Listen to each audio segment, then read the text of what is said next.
Hello everyone, good morning. Myself Vishwanath, welcome to EMI.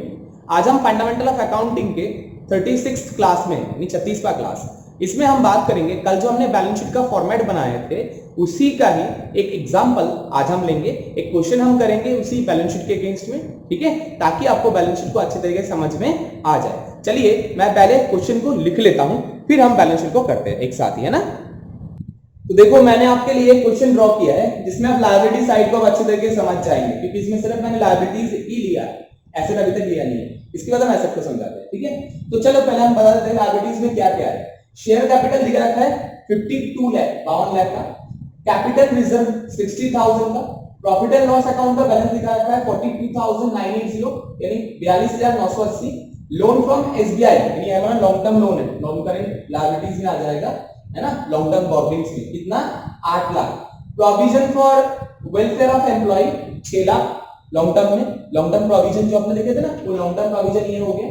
Short term loan में दिखा रखा है 1 लाख रुपीस, क्रेडिटर्स दिखा रखा है 1,20,000 रुपए यानी 1,20,000 रुपीस, बिल्स पेबल 85,100 रुपए, अनपेड डिविडेंड आपका मतलब डिविडेंड अभी अनपेड है ना, अदर करंट लायबिलिटीज में इसको दिखा दीजिएगा 64,800, एक प्रोपोज्ड डिविडेंड यानी आपका शॉर्ट टर्म एक प्रोविजन उन्होंने बना रखा है कितने का 1,64,000 का, ठीक है ना। शॉर्ट टर्म प्रोविजन क्यों, क्योंकि अभी आपको अपने प्रपोज किया अभी तक दिए नहीं बट आपको देना पड़ेगा, तो इसका एक प्रोविजन ये इन्होंने बना रखा है क्या बोल के, प्रपोज डिविडेंड के नाम से। प्रॉफिट एंड लॉस में खर्चा बोल के तो दिखा दिया बट अभी तक पेमेंट नहीं किया, तो ये प्रपोज डिविडेंड बोल के 1,64,000 रुपए दिखा रखा है।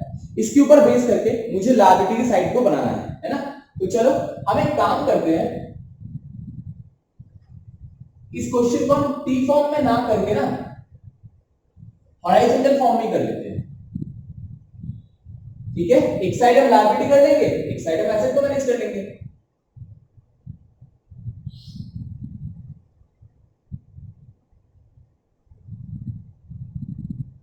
ठीक है। Balance sheet for x limited for the year and 31/3/20, ठीक है। पर्टिकुलर्स अमाउंट, पर्टिकुलर्स अमाउंट, इधर के साइड हम इक्विटी एंड लायबिलिटी मैनेज करेंगे। मैं आपको बार बार बोल रहा हूं ये अकाउंट नहीं है, ये अकाउंट नहीं है, मैं लिखने के लिए वर्टिकल की जगह हॉरिजॉन्टल फॉर्मेट यूज कर रहा हूं, ठीक है। और इधर हम ले लेंगे एसेट्स, ओके। तो इक्विटी लायबिलिटी में आपको जानते ही हो आपका क्या क्या आता है। सबसे ऊपर हमारा क्या आता है, शेयर कैपिटल, है ना, यानी शेयर होल्डर्स फंड आपको पता है। तो ए पार्ट सॉरी 1,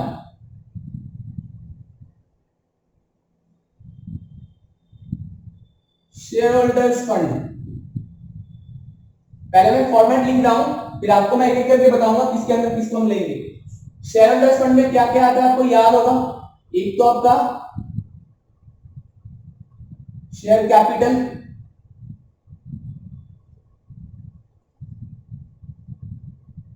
दूसरा आपका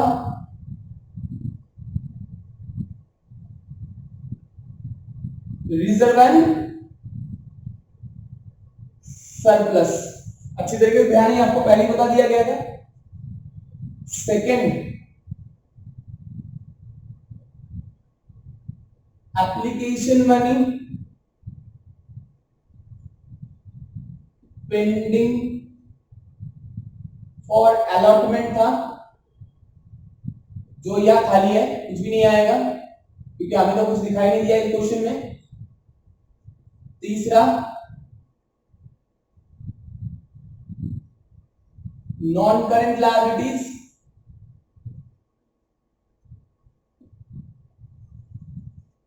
है कि नहीं। नॉन करेंट लायबिलिटीज में हमने क्या क्या लिए थे अच्छी तरीके से आपको ध्यान है, एक तो आपका लॉन्ग टर्म बोरोइंग था, एक आपका लॉन्ग टर्म प्रोविजन रखे थे हमने, तो यहां पर दे देते एक तो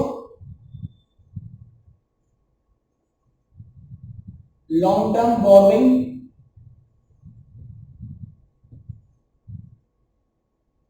और दूसरा आपका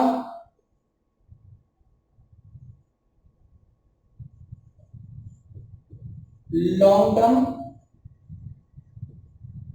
प्रोविजन। तो ये हो गया हमारा non current liabilities.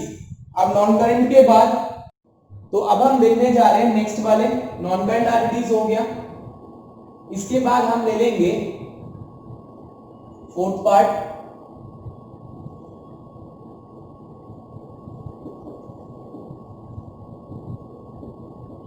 Current liabilities.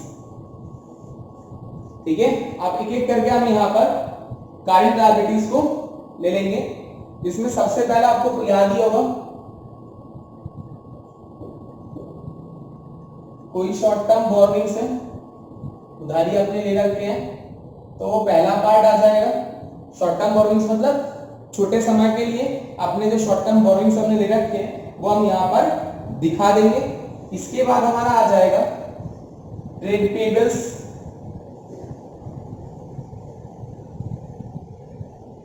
इसके बाद देखेंगे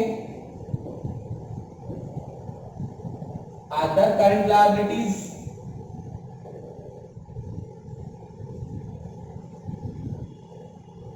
ठीक है। अदर मतलब जो इन तीनों में नहीं गया होगा वो सारे इसके अंदर दिखा देंगे। एंड लास्ट में हम दिखा देंगे कोई और हमने लॉन्ग टर्म प्रोविजन तो हमने पहले ले लिए थे, कोई शॉर्ट टर्म प्रोविजन हमने ले रखे हैं तो वो यहां पर ले लेंगे। कोई शॉर्ट टर्म प्रोविजन हुआ तो ये हो गया हमारा क्या लायबिलिटी साइड पूरा। आप एक बार देख लीजिए क्या है। ऊपर शेयर होल्डर्स फंड में हमारा था share capital, reserve and surplus, फिर हमारा share application money pending for allotment, जो यहाँ पर इस क्वेश्चन में तो मुझे दिखा नहीं, चलो कोई बात नहीं, वो हम बाद में बात करते हैं। नॉन करंट लायबिलिटीज में हमने रखे हैं लॉन्ग टर्म बोरोइंग्स, एक आपका long term provisions. Current liabilities में हमने ले रखे हैं short term borrowings, trade payable, other current liabilities and short term provisions. ये हमने आपका लायबिलिटी साइड पूरा तैयार कर दिया है। अब हम क्वेश्चन के हिसाब से देखते हैं क्वेश्चन में कौन सा क्या क्या जाएगा। ये देखो शेयर कैपिटल, ये तो आपका शेयर कैपिटल में चला गया, ठीक है। रिजर्व कैपिटल रिजर्व दिखा रखा है, प्रॉफिट लॉस दिखा रखा है, ये दोनों को जोड़ के हम रिजर्व एंड सरप्लस में दिखा देंगे। क्यों? रिजर्व एंड सरप्लस में मैंने आपको बताया था कोई भी टाइप का रिजर्व हो वो प्लस आपका जो जनरल रिजर्व में बना रखे हो वो भी, आपका प्रॉफिट एंड लॉस का जो बैलेंस बना रखे हो वो भी आपका किसके अंदर दिखा जाएगा, किसके अंदर दिखाया जाएगा, रिजर्व एंड सरप्लस के अंदर। ये दोनों मिला के शेयर होल्डर्स का फंड बन जाएगा, ठीक है ना। तो ये दोनों हो गया। लोन फ्रॉम एसबीआई, ये हमारा लॉन्ग टर्म लोन होगा तो इसको लॉन्ग टर्म बोरोइंग्स में डाल देंगे, एलटीवी लॉन्ग टर्म बोरोइंग्स इसके अंदर डाल देंगे, है ना। Next provision for welfare of employee, employee के वेलफेयर के लिए प्रोविजन बना रखा है ये वाला 6 लाख रुपए, ये हम जाएंगे इसको लॉन्ग टर्म प्रोविजन के अंदर, यानी एलटीपी लॉन्ग टर्म प्रोविजन के अंदर डाल दिया। नेक्स्ट शॉर्ट टर्म लोन, आप देख ही रहे हैं ये शॉर्ट टर्म बोरोइंग आ गया, यानी 4 का ए इसमें चला गया। सन्ड्री क्रेडिटर और बिल्स पेबल, ये दोनों मिला के ट्रेड पेबल हो जाएगा, यानी 4 का बी वाला पार्ट ये हो गया। अदर करंट लायबिलिटीज में ये अनपेड डिविडेंड हमें दिखाई दे रहा है तो इसको 4 का सी में डाल देंगे अनपेड में, और प्रोपोज्ड डिविडेंड में हम कौन सा डाल देंगे, ये शॉर्ट टर्म प्रोविजन, तो ये वाला हमारा 4 का डी हो गया शॉर्ट टर्म प्रोविजन। देखो हमने सारा एक एक करके आपको बता दिया कौन कहां पर पोस्टिंग होगा, इसी तरीके से आपको इकट्ठा करके एकत्रित करके आपको दिखाना पड़ेगा। तो चलो स्टार्ट करते हैं। शेयर कैपिटल आपका था 52 लाख, ठीक है। रिजर्व एंड सरप्लस में आ जाएगा इन दोनों का जोड़, दोनों का जोड़ कितना आ रहा है देखो एक बार, 980, 1,02,980, 1,02,980, स्टार देखे 1 यानी नोट 1, तो ये हो गया हमारा स्टार 1, नोट 1, ठीक है। नोट 1 आपने मैनेज कर दिए कि नोट 1 में मेरा क्या क्या है, दो ही चीज हमने मैनेज किए हैं, एक तो आपका रिजर्व एंड सरप्लस जिसके अंदर हमने दो चीज दिए हैं, एक तो कैपिटल रिजर्व, एक प्रॉफिट एंड लॉस का बैलेंस, दोनों को जोड़ के 1,02,980 है तो 1,02,980 दिखा दिए। Application money pending for allotment में कुछ भी नहीं है तो हम नील डाल देते हैं, कुछ भी नहीं है। लॉन्ग टर्म बोरोइंग में हमने एसबीआई का लोन दिखाए थे 8 लाख रुपए, तो 8 लाख रुपए जो एसबीआई का लोन था, लोन फ्रॉम एसबीआई, ये हमारा लॉन्ग टर्म बोरोइंग हो गया। नेक्स्ट हमारा लॉन्ग टर्म प्रोविजंस कुछ है, बिल्कुल है। Provision for employees welfare fund हमने बना रखे थे कितना, 6 लाख रुपए, तो 6 लाख रुपए हमने यहाँ पर लॉन्ग टर्म प्रोविजंस में डाल दिया। शॉर्ट टर्म बोरोइंग से कितना दिखा रखा है 8 लाख रुपए, तो 8 लाख रुपए हमने शॉर्ट टर्म बोरोइंग्स ले रखे हैं। ट्रेड पेबल, इसमें देखो आपका क्या है, दो चीजें आ रहा है, सिंडिकेटर भी आ रहा है, बिल्स पेबल भी आ रहा है, दोनों को जोड़ के आपको दिखाना है। तो इसका नोट नंबर 2 बना देते हैं और इन दोनों का जोड़ यहाँ पर कर देते हैं नोट नंबर 2 बोल के। दोनों का कितना आ रहा है 1,85,120, यानी 1,85,120 लिख देते हैं, 1,85,120 रुपए। अदर करंट लायबिलिटीज में मुझे अनपेड डिविडेंड दिखा रही है, तो अनपेड डिविडेंड हम डाल देते हैं 64,800, ठीक है। ऐसे कोई आपका आउटस्टैंडिंग एक्सपेंसेस वगैरह है वो भी आप यहाँ पर अदर करंट लायबिलिटीज में दिखा देंगे। शॉर्ट टर्म प्रोविजन में मुझे दिखाई दे रहा है 1,64,000 जो मुझे देना पड़ेगा, इसका प्रोविजन मैंने बना रखा है ना, क्योंकि हमारा प्रोपोज डिविडेंड है, डिविडेंड हमने अभी दिया नहीं, प्रपोज कर रखा है कि हाँ देना है, तो जो देना है उसमें क्या करते हैं लोग प्रोविजन बना के रखते हैं। तो प्रोविजन में हम दिखाते हैं इसको शॉर्ट टर्म प्रोविजन है बिजनेस का 1,64,000 का। वही पर जो हमारा अनपेड डिविडेंड है जो हमने पेमेंट नहीं किया अभी तक, वो हमारा क्या हो गया करंट लायबिलिटीज में 64,800 जो मुझे देना ही देना है ना। और प्रपोज डिविडेंड अभी प्रपोज किया है, आगे देना तो है बट अभी कांस्टेंट नहीं हुआ है, तो उसको प्रोविजन बोल के हम बनाए थे 1,64,000। कितना देना है वो भी बाद में आप चेक कर सकते हैं। तो ये हमारा टोटल लायबिलिटी साइड हमने प्रिपेयर कर दिए, आपने देख लिए होंगे, एक बार लिख लीजिए आप इसको, मैं दोबारा बोलता हूँ। शेयर कैपिटल में शेयर कैपिटल डाल दिया, रिजर्व एंड सरप्लस में दो चीज जोड़ दिए, capital reserve and profit and loss को। लोन फ्रॉम एसबीआई बैंक तो लॉन्ग टर्म लोन है, लॉन्ग टर्म लोन में चला गया। प्रोविजन फॉर वेलफेयर फंड ये लॉन्ग टर्म प्रोविजन में चला गया आपका। Short term loan short term loan में, सिंडिकेटर एंड बिल्स पेबल दोनों जोड़ के आपका ट्रेड पेबल बन गया, ट्रेड पेबल आ गया। अनपेड डिविडेंड आपका अनपेड डिविडेंड बोल के चला गया किसके अंदर, अदर करंट लायबिलिटीज के अंदर। नेक्स्ट आपका प्रोपोज डिविडेंड चला गया शॉर्ट टर्म प्रोविजन कितना 1,64,000 रुपए जो आपका प्रोपोज डिविडेंड है। तो मैंने सारा आपका ट्रांसफर कर दिया, शिफ्ट कर दिया, एक एक करके आपने देख लिए, शायद आपको कोई दिक्कत नहीं समझने में, ठीक है।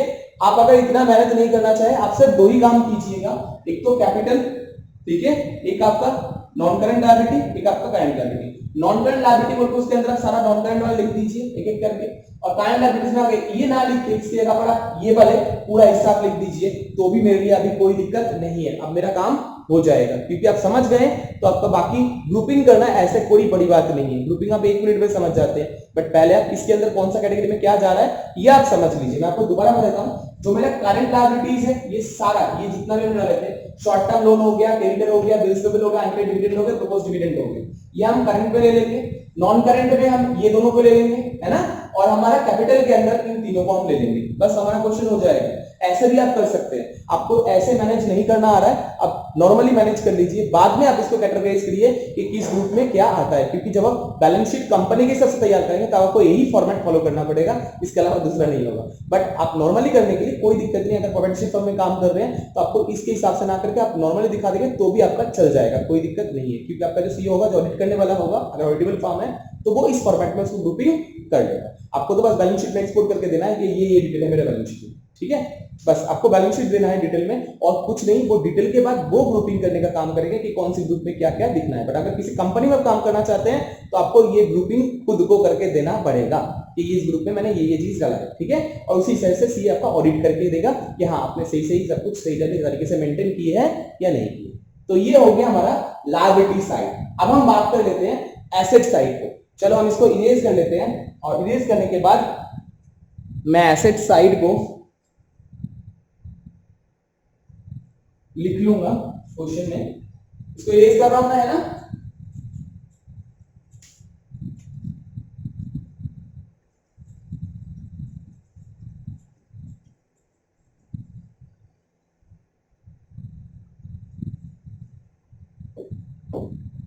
मैं बार बार करके बोल रहा हूं, इनिशियली आप चाहे तो इतना ग्रुपिंग ना करके आप सीधा सीधा लायबिलिटी का 3 ग्रुप रखिए, capital, non current, current, capital, non current, current. Capital में कैपिटल रिजर्व ये सब डाल दीजिए, नॉन करंट में जो लॉन्ग टर्म लायबिलिटीज है वो आप डाल दीजिए, करंट में जितना भी आपका शॉर्ट टर्म लायबिलिटीज है वो एक करके लिख दीजिए। कोई ग्रुपिंग के हिसाब से लिखने की जरूरत नहीं, आप नॉर्मल लिख दीजिए तो भी आपको समझ में आ जाएगा, मेरे को समझ में आ जाएगा, कोई दिक्कत नहीं, ठीक है। जब आप सीख जाएंगे अच्छी तरीके से फिर आप इस ग्रुपिंग के हिसाब से कर लीजिए, देखना आपको क्वेश्चन बहुत आसानी से हो जाएगा। चलिए अब मैं एसेट को लिख लेता हूं, तब तक देखो अब मैंने आपके लिए एसेट का डिटेल ड्राइंग किया है, आप एक बार देखो ड्रॉ किया, एक बार ध्यान से देख लेना क्या क्या मैंने लिखा है, आप साथ साथ लिख भी लीजिए। Building 41,09,940, 41,09,940, furniture and fixture 7,50,000, 7,50,000, patent 10 lakh, 10 lakh रुपए, discount on issue of share या अनरिटन ऑफ, मतलब अब तक राइट ऑफ नहीं किया है, अगर राइट ऑफ किया होता तो प्रॉफिट लॉस में जा चुका होता। अनरिटन ऑफ जो है वो कितना दिखा रखा है 25,000, 8% गवर्नमेंट बॉन्ड दिखा रखा है 3,36,000, 3,36,000, स्टॉक इन ट्रेड यानी इन्वेंट्री का स्टॉक दिखा रखा है 3,55,600, 3,55,600, डेटर्स है 3,66,240, 3,66,240, कैश इन हैंड 14,320 यानी 14,320, cash at bank 3 lakh, 3 lakh रुपए, advance to employ 3 lakh, 3 lakh रुपए, एडवांस टैक्स आपका 50,000 रुपए, ये आपको दिखा रखा है। अब इसी को अगर हम बैलेंस शीट में एसेट साइड में लिखते हैं तो आप किस तरीके से लिखोगे, ये तो आपको शायद अच्छी तरीके से ध्यान होगा। अब आपका एसेट का फॉर्मेट आप ओपन कर लो, मैं आपको फॉर्मेट में एक-एक करके बताते जाता हूं और आप एक-एक करके एंटर करते जाओ कि मेरा स्टॉक में एसेट में क्या-क्या आएगा। सबसे ऊपर तो आपको ध्यान ही होगा, हमने फिक्स्ड एसेट लेके बात किए थे, है ना। तो ऊपर सबसे ऊपर बैलेंस शीट में एसेट में लिख देते हैं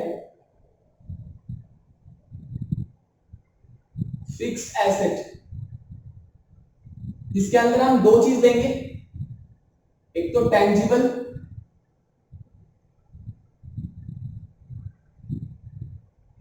दूसरा आपका इंटेंजिबल।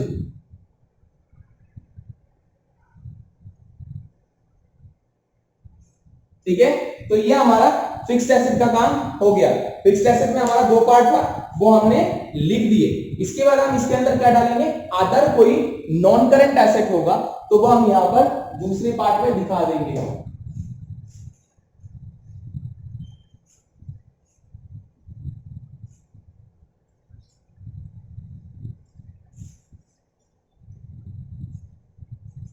ये आपका अदर नॉन करंट एसेट आपका दिखा दिए। इसको सॉरी एक बात और गलती हो गया, ये हमने इसको ए बी सी की जगह सी फॉर्मेट डाल देते हैं।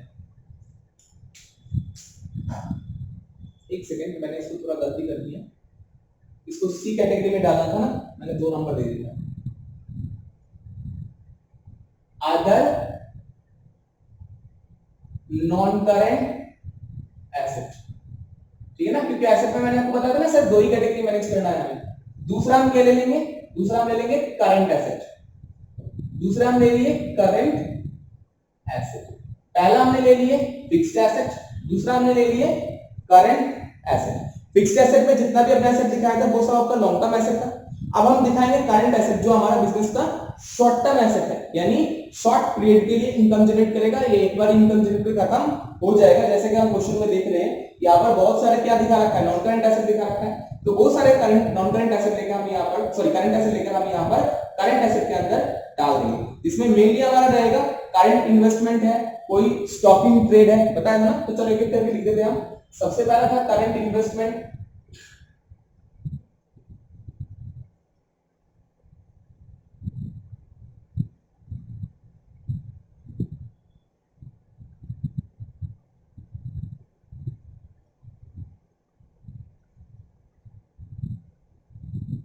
नेक्स्ट आपका स्टॉकिंग ट्रेड, कैश और कैश सॉरी, इसके बाद आपका ट्रेड रिसीवेबल,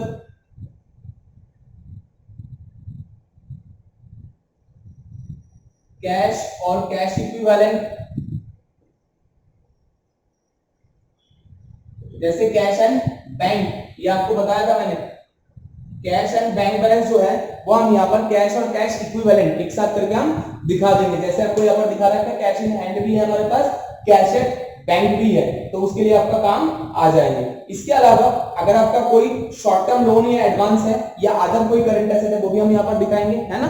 तो हम यहाँ पर लिख देते हैं नेक्स्ट आपका शॉर्ट टर्म लोन और एडवांस, ये हमने जो दे रखा है। लास्ट आपका रह जाएगा अदर करंट, अगर और कुछ छूट जाता है तो हमसे तो वो अदर करंट एसेट में डाल देंगे, मतलब और कोई किसी में नहीं गया तो वो अदर में चला जाएगा। मैं आपको दोबारा बता देता हूं, फिक्स्ड एसेट हमने क्या रखे, एक तो टेंजिबल, एक इंटेंजिबल और आपका अदर नॉन करंट एसेट, ये तीनों चीज हमने यहाँ पर फिक्स्ड एसेट में डाल दी। करंट एसेट में हमने क्या रखे, current investment, stocking trade, trade receivable, cash cash equivalent, short term loan and advance, other current asset, है कि नहीं। अब हम देख लेते हैं हमारे पास क्या क्या अवेलेबल है। बिल्डिंग टेंजिबल फिक्स्ड एसेट में चला जाएगा, ये टेंजिबल एसेट है। फर्नीचर फिक्सचर ये भी टेंजिबल एसेट, मतलब ये दोनों जुड़ के हमारा टेंजिबल एसेट में चला जाएगा। पेटेंट जो है वो हमारा इंटेंजिबल एसेट है, तो इंटेंजिबल एसेट के अंदर चला जाएगा, दोनों हमारा फिक्स्ड एसेट में चला गया। Discount on issue of share ये अदर नॉन करंट एसेट दिखाया देना भी अपने, तो इसमें अदर नॉन करंट एसेट में चला जाएगा। 8% गवर्नमेंट बॉन्ड, इसको अदर नॉन करंट एसेट में भी रख सकते हैं, अगर मानते हैं शॉर्ट टर्म में तो इसको शॉर्ट टर्म में मान लेते हैं, हम इसको करंट इन्वेस्टमेंट के अंदर डाल देंगे, क्योंकि हम मान रहे हैं करंट इन्वेस्टमेंट है, करंटली हमें इसका करंट इन्वेस्टमेंट क्यों, हर साल इनका इनकम हमें मिल जाता है और इसको करंट एसेट बोल के हम कंसीडर कर रहे हैं, हमारा फिक्स्ड एसेट बोल के हम कंसीडर नहीं कर रहे। स्टॉकिंग ट्रेड हमारा बिजनेस का जो स्टॉक है वो आपका स्टॉक में चला जाएगा। स्टॉकिंग ट्रेड के अंदर ये रहा, 2 का जो बी है वो हमारा ये हो गया, ये हमारा 2 का ए हो गया। डेटर्स ही बोल रखा है तो रिसीवेबल में चला जाएगा, ट्रेड रिसीवेबल, यानी 2 का सी आपका इसमें चला गया। Cash bank and cash in hand दोनों मिला के कैश और कैश इक्विवेलेंट यानी 2 का डी में चला जाएगा। एडवांस टू एम्प्लॉय हमने लोन एडवांस दे रखा है, 2 का ई में हम इसको डाल देंगे और आपका एडवांस टैक्स जो है वो आपका 2 का एफ यानी अदर करंट एसेट के अंदर चला जाएगा। ये हमने सारा ग्रुपिंग कर दिए। अब एक एक करके हम लिखना स्टार्ट कर देते हैं। टेंजिबल एसेट हमारा कितना हुआ, 41 लाख आपका था और उसके बाद आपका 7 लाख था, है ना, दोनों मिला के आपका टोटल आ रहा है। अब देखिए टेंजिबल में 48,59,940 है ना,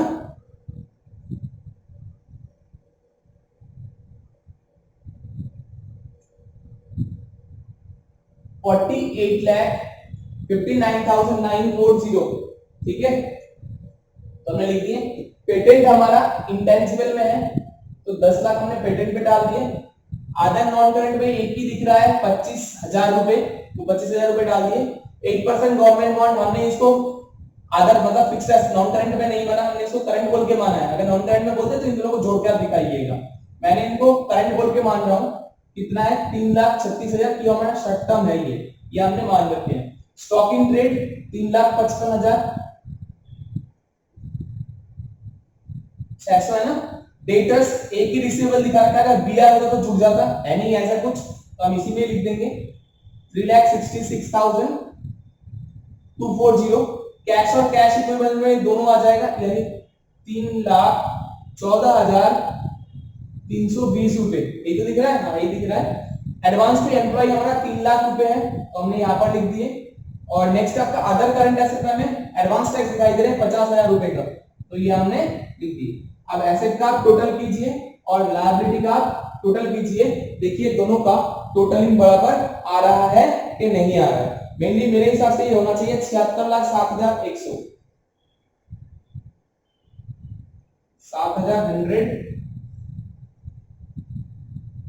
तो हमने इसको लिख दिए। हो गया हमारा पूरा क्वेश्चन पूरा। शायद आप लोगों को कोई दिक्कत नहीं आया होगा, फिर भी अगर आपको कोई दिक्कत आया या डाउट है, आप डाउट सेशन में इसको जरूर से क्लियर कर लीजिएगा। थैंक यू, जय हिंद।